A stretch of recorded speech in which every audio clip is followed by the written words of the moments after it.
আসসালামু আলাইকুম এভরিওয়ান। আজ আমি আপনাদের তৈরি করে দেখাবো ডিম পাউরুটি।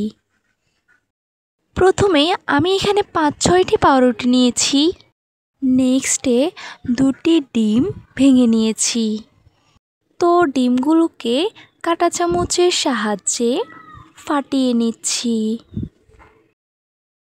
একদম ভালোভাবে ফাটিয়ে নিব। এখানে আমার ৫-৬টি পাউরুটির জন্য ২টি ডিম লেগেছে। তারপরে দিয়ে দিব ২ চা চামচ চিনি। আপনারা আপনাদের টেস্ট অনুযায়ী দিতে পারেন।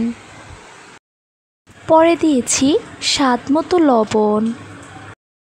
এখন সবগুলো উপকরণকে ভালোভাবে মিক্স করে নিচ্ছি।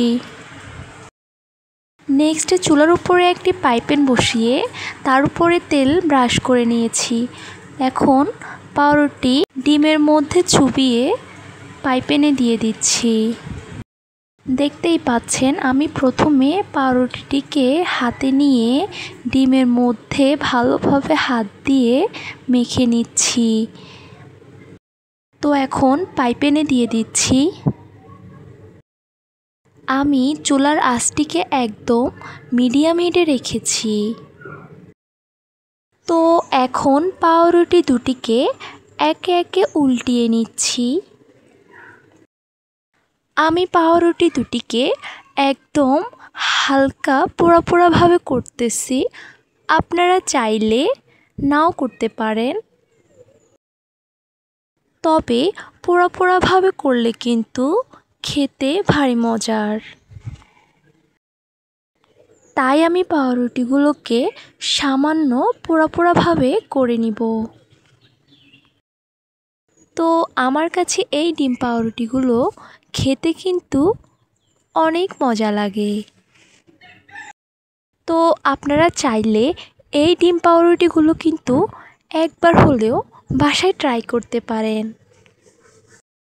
যখন ঘরে কিছুই থাকবে না তখন অল্প সময়ের মধ্যে খুব সহজেই এভাবে ডিম পাউরুটি করে নিতে পারেন।